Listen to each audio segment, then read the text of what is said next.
Nakaka-fragile panoorin yung playback. And now it brings back so many memories and it just makes me feel even more grateful to be here.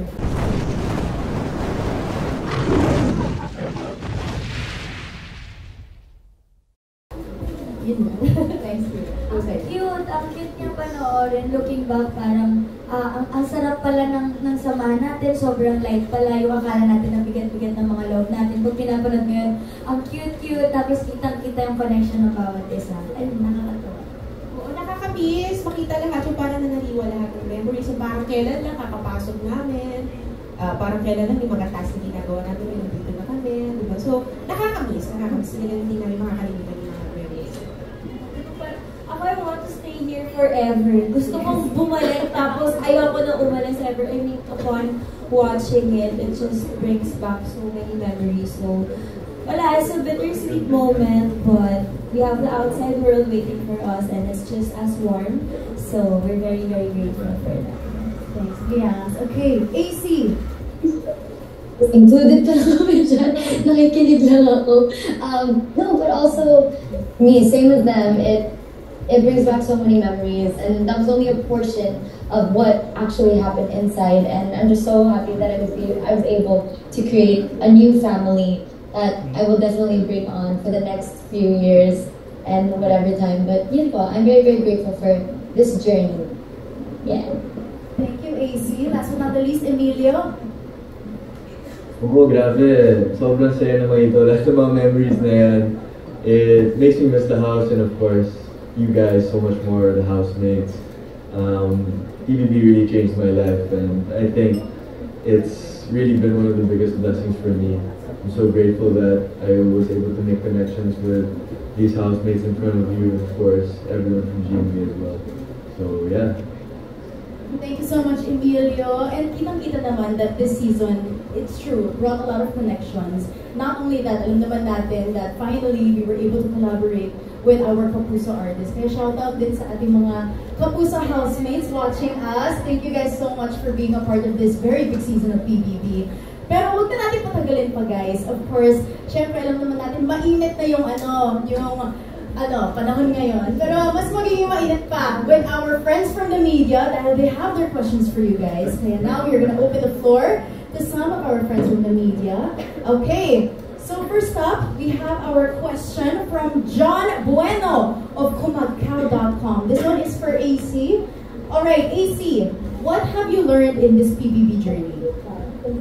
Oh, like what I said in my previous interviews, it's something that Kuya told us during one of our first punishments, was our mistakes don't define us. They are moments in our lives that just happen because, again, we're not perfect. But what matters the most is moving forward and learning from it. And I will not let my mistakes define me. A lot of people in the outside world do, but I don't. And I will just be getting better and stronger and growing from here on out. So yun po, mistakes don't define me. Thank you so much, AC. I think that's what's very nice about being part of the Big Brother house is parang not only do you get to know different personalities and different people, pero syempre, you get to know more about yourself as well. Thank you so much, AC.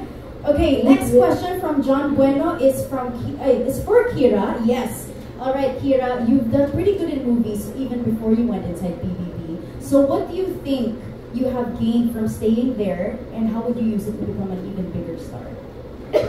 Bigger star. Sorry, yes. I would like to use respected actor po sana. Yan na lang.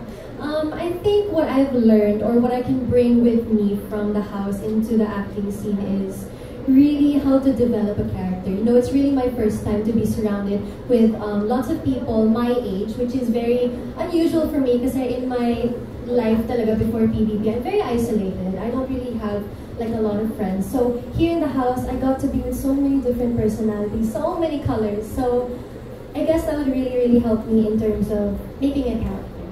Ayun. We're so excited for you, Kira. Thank you so much. Thank you. Congratulations, Kira.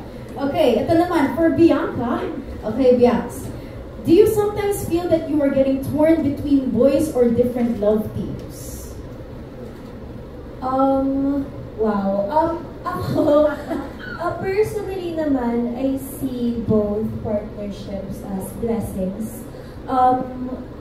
It's really nice, and I'm very, very grateful to be given the opportunity to be able to grow with two different people with beautiful hearts, beautiful souls, and genuine connection. So if natutorn ako, no, but I'm very, very grateful for the both of them and the support that each fandom has given us.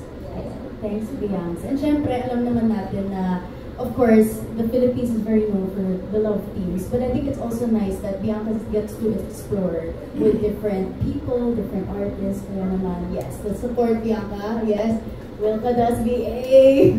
Thank you so much, Bianca. Okay, next naman for Cyril. Okay, Cyril, thinking back, would you prefer staying longer in the PBB house? What do you think would you have done differently? Or are you at peace with your choices? Siguro po, wala po akong babaguhin. Kasi, ayun, masaya naman po yung buong stay ko. And yes, gusto ko mag-stay longer. Kung sakali, magiging consistent lang siguro ako the way I treat each and everyone, the way I care for them, the way I listen to Kuya, and yung motivation ko, yung fire sa loob ko, patuloy lang siya. Feeling ko talaga walang magbabago kasi wala naman akong pinagsisiyan sa buong stay ko sa loob. Yeah. We're so proud of you, Cyril. Yes, thank you. Oh, diba? Content siya. I love it. Thank you so much, Cyril. Okay, ito naman for Emilio. Okay, Emilio. Do you feel a lot more independent now and have carved your own path and not in the shadows of your equally good-looking brother? Well, shout out to my brother, Mick. I never felt naman that I was in his shadow. But of course, you know, in my 1 year in this industry, I really felt like I've grown as a person. This industry has taught me so many things. Grabe, ang dami ko talagang natutunan. Especially dito sa bahay ni Kuya. I think I'm still a work in progress.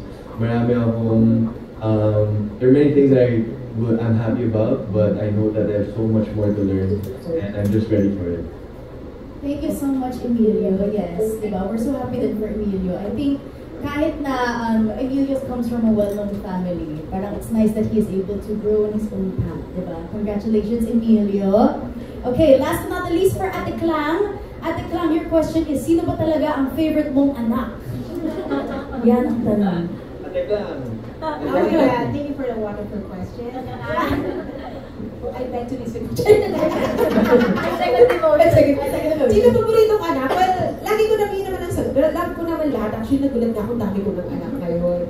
And lahat naman sila, tinuturi ko talaga ding anak. It's just that meron talaga di maiwasan din sila naging group ka. Diba? So, sa mga naging anak, lagi ko naman sinasabi si Esther at si Will. Yan. Yung mga matutulay si Adam's apple. Lalo na si Esther. So yan, yung mga close ko talaga. But super love na love ko naman lahat. Equal now yung love ni Mom, di ba? I love it. Thank you so much, Ate Clang. And thank you to John Bueno for your questions. Thank you, John Bueno. Okay, ngayon naman, we have a question from Juno Reyes of Rappler. Alright? Hi, Juno. This question is for Emilio. So you took on the lead role of Uno in Love at First Sight.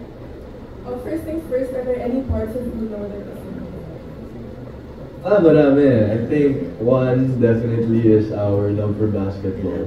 Very, very, very passionate about basketball. Personally, it was my first sport growing up. I played it all throughout high school. Naglalaro competitively. I was part of the varsity team for over 10 years of my life. And secondly, I think isa din very, very close to my mom. I also grew up in a single mother household. So, doon kami nagkakapareho ni Uno. And yeah, so I think those are the two similarities that we have. Are there any parts of your stay in PBB that you also think help you, like in your craft as an actor, as you take on more roles in your future? I think, yeah, definitely. Kasi ang dami talagang personal growth na nangyayari sa bahay. And I think lahat ng mga housemates will agree with me when I say that you really learn a lot more about yourself pag nasa bahay ka. Kasi marami talagang mga times na you're really thinking with your thoughts, but you're able to reflect. Kasi sa bahay, it's very unique talaga kasi you're really able to block out all the noise. Diba? Parang you're really just there with your housemates. You're there to connect. And within that connection, napapag-reflect ka rin sa buhay mo. Kung sino ka talaga. And napapalabas talaga yung totoo. Kasi that's the special thing about Kuya's house eh. Talagang lalabas at lalabas yung tunay mong kulay. So, yun. When you also star alongside River in this movie, so what was it like to work together there and then see each other again in TV? Ay, grabe. Never na kami umiiwalay ni River.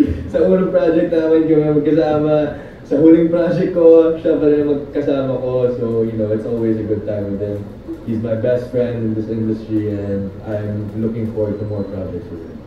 Thank you. And then these questions are for Gano. So, on the show, and we saw also while Rose played out, you came out as bisexual. And I don't know if you knew, like, when you were in the house, but it was really celebrated by Filipinos on the internet.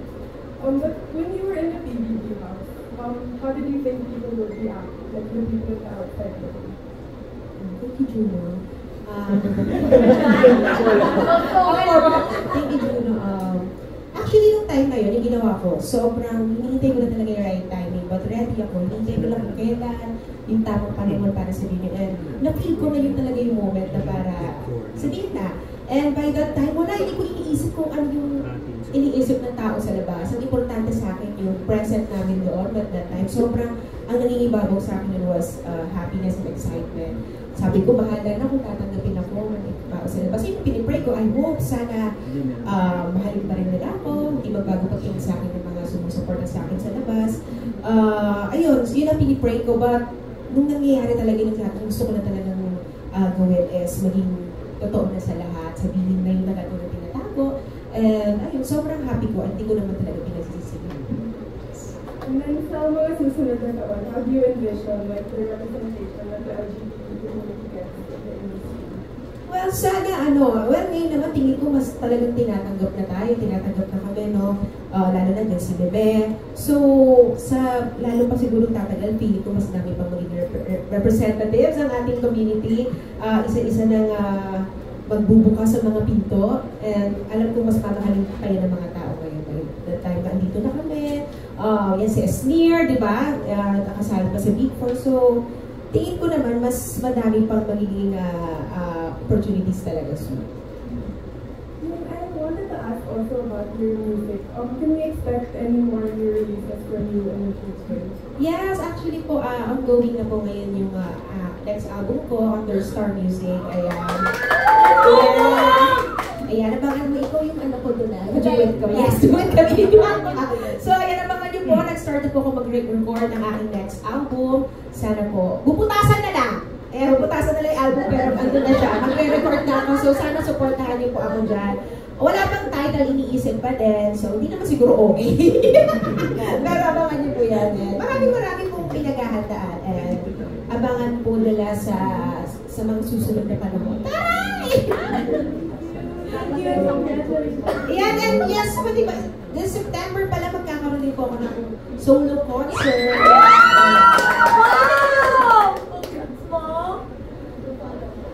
To follow pong announce. Yan naman po sa clubhouse ng WB. Pero tayo lang, intimate tayo. Pero abangan niyo po yun this September 26. Thank you so much, Juno Reyes of Rappler. Thank you so much. Congratulations, Ate Clang. Love it.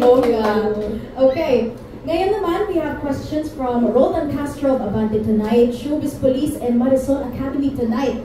Okay, for Ate Clang, ano ang pinagkaiba ni Clang noong bago pumasok at paglabas ng PBB?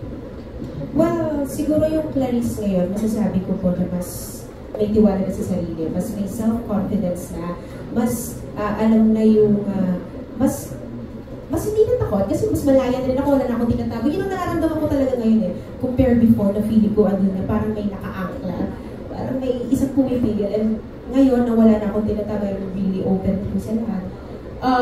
Sobrang, mas mas may self-confidence na po talaga ako ngayon. And sana, mas madagdagan pa. konti pa. But, with the help of mga people po na nagmamahal sa akin ngayon sa paglabas, na hindi ko rin talaga in-expect na embrace nila ako ng gano'n. Akala ko talaga paglabas ko, puro bashers. Baka maraming ayaw sa akin. But, ayun, meron naman, marami naman kahit pa paano po nagmamahal ngayon. So, yun, nakakatulong din mag-boost yung confidence ko. So, we're so happy, Ate Clam. Grabe, kailangan pa ba ng confidence boost? Yes, and I'm so happy na ngayon po talaga nakita na nila yung side ko na ayun. Hindi ko talaga napapakita before. Kasi lagi na pag kumakanta ako, tahimik ako eh. Kinakabahan kasi ako lagi. Pag once makakanta ako, lagi ko kinakabahan. So, I'm so happy na nakita nila yung clown side ko. Hindi na crazy Clam na. I love it. Thank you so much, Ate Clam. Okay, ito naman kay Cyril. Okay.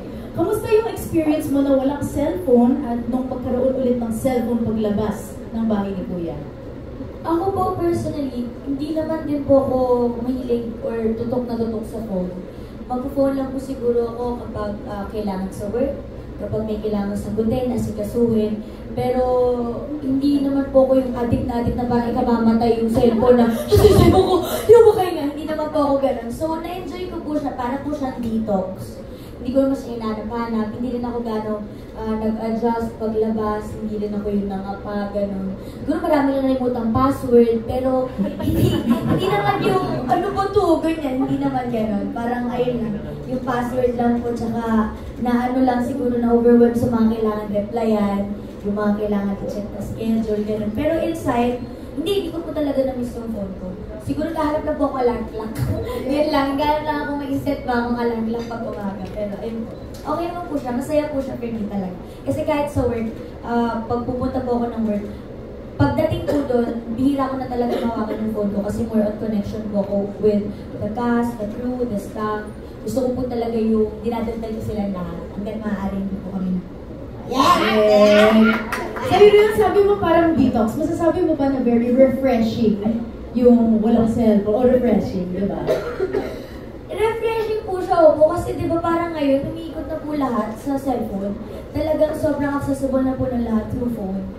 So, refreshing na, kaya pala mag-survive God bless you po. Kaya pala mag-survive ng mga tao. Kaya pala namin mag-survive at mag-enjoy for a month or sila more than nang walang gadget, walang kahit anong balita from outside world. Refreshing siya kasi at tahimik eh. Mayabang ka, wala kang inisip na, hala, baka may nasabi sila sa ginawa kong ganito. Parang gawin mo kung anong gagawin mo ngayon, kinabukasan wala ka namang malalaman kung anong ginawa, kung anong paki nila sa ginawa mo kahapon. Parang ganun. So, refreshing siya. Breath of fresh air. I love it. Walang overthinking, ganon. Thank you so much, Cyril. Okay, ngayon naman for Bianca, but before our question, Bianca, congratulations. We are trending number 4 in the Philippines. Bianca on Spotlight Frescon. Yes, I love it. Okay, so Bianca, ang question is, pinanood mo ba ang mga comments sa'yo ng mga housemates mo at nung na-nominate ka? If yes, anong honest na naramdaman mo? Well, dito naman sa bahay ni Kuya and even outside, naniniwala ako na dapat naman talaga hindi tayo tumigil sa pag-grow. So, upon hearing that, I really took it as constructive criticism in order for me to become a better friend, a better person. So, I really took it lightly. Every time naman nagkakaroon ng ganong klaseng usapan dito sa loob ng bahay, like, my first time ever I remember was with Ate Clam. Yung mga ganong bagay talagang hindi naman dapat talaga dinidibdib because it's all really coming from a place of love. So, ayun, every time I hear those kinds of things here inside the house and even paglabas ko with the people, with the things that I read, siguro I just really take what matters the most. And from there, like what I always say, kilala ko kasi yung sarili ko among all the other people. So I just take what matters and then from there, I take the time to grow. Thanks, Bianca. Actually, gusto ko lang sabihin, bilang kapatid ko sa Rise Artist, ito si Bianca. Very open-minded and open to criticism si Bianca. Every time I see her, very open to growth siya. So, thank you so much, Bianca. We are proud of your growth also. Okay, ito naman for Kira. Okay, Kira, kamusta na kayo ni Brent ngayon pagkatapos ng maanghang na sagot niya as PBB Challenger? Sino yun? Ay! Okay guys, joke lang, meme lang. Kami ni Brent, super okay na kami. Love ko si Brent. Yun lang. I honestly don't know what to say anymore pag tinatanong ako. Sa dami ng beses na tinatanong ako. Pero love ko si Brent. And I know what he said was really just in the heat of the moment. I did not take that personally at all. So, ayun lang. Sobrang okay kami. And I believe after that task, parang nag-hug kayo, nag-apologize. Yes. Yes. Actually, sobrang na-appreciate ko siya. Kasi nung pinag-meet kaming lahat ulit, he's the first one to come and help me. So, I knew in that moment na talagang pinag-isipan niya siguro yung sinabi niya na baka nakasakit niya sa akin. So, I appreciate him for hugging me first. Thank you so much, Kira. Thank you. Okay, last question is for AC. Okay, AC, anong pwede mong i-share sa amin sa experience mo sa pagiging inactive sa social media dahil sa pagpasok mo sa PBB at nung paglabas mo ay bumalik ka na sa social media?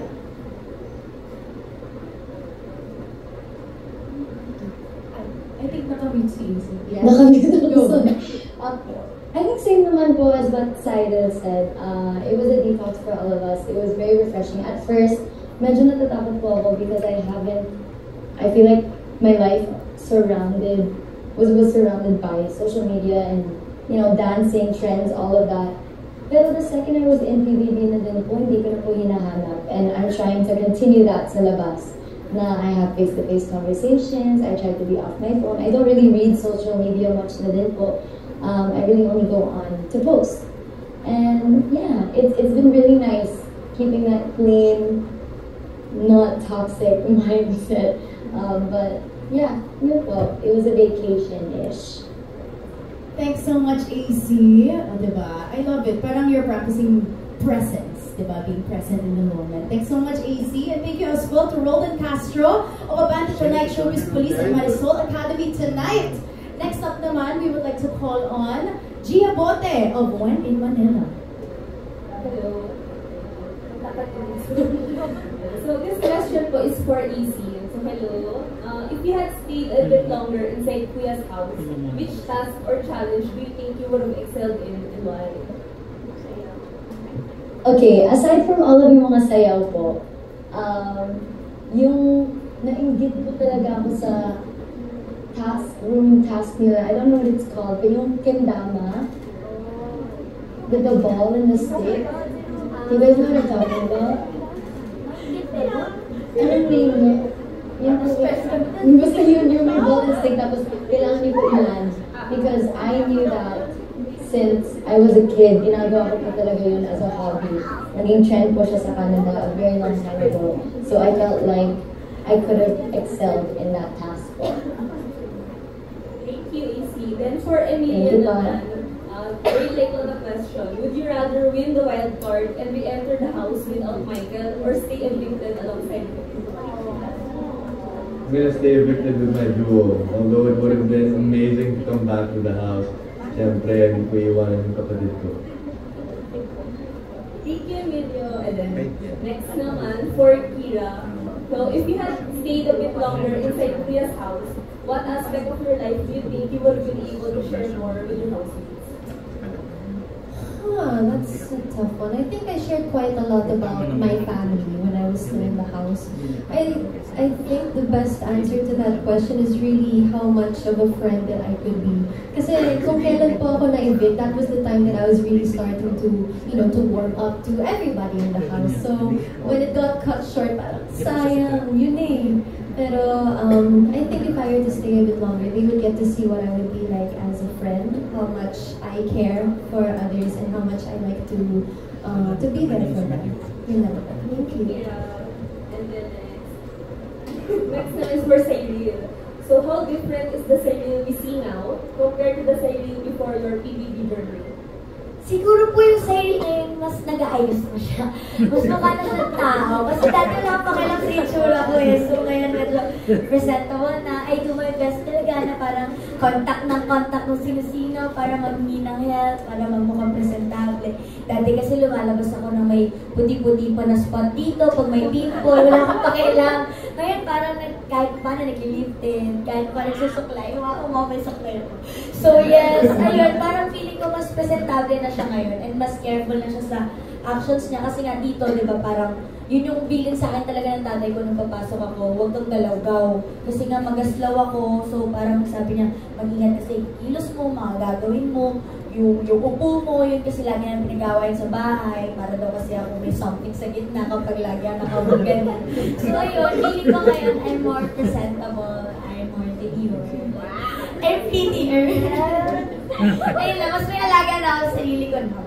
Thank you so much for that very wonderful question. Next on the paper, mom, at class. You had a lot of iconic moments on the show. Is there anything you regret or wish you had done differently? Siguro yung Europa. Tsaka yung kanlungan. Hindi, for me, siguro yung OA moment namin. Siguro, sana mas na-handle ko siya ng maayos or mas sinaba ko pa yung pasensya ko or mas sinaba ko yung pag-unawa ko para medyo naiwasan na yung ganung harapan, di ba? Actually, talaga hindi ko na rin naiwasan that time. Siguro naghalo-halo yung emosyon, yung pressure as a task leader, yung pila pa kaming oras para magsalita. So, ayun, siguro sana mas na-handle ko siya ng maayos. So, Bianca, I'm so sorry. I'm sorry. Hindi, sorry. Ito mag-usap. So, ayun, at saka yung nalasing ako. Sana pala medyo... nalasing ka ba? Sana pala medyo, naghinay-hinay ako. Di ba, parang naman, hindi na nadamay si Shubi sa lapel. So, ayun, yun naman. Pero, nevertheless, sobrang, ang saya naman ng memories na yun. Actually, gusto ko siyang ulitin.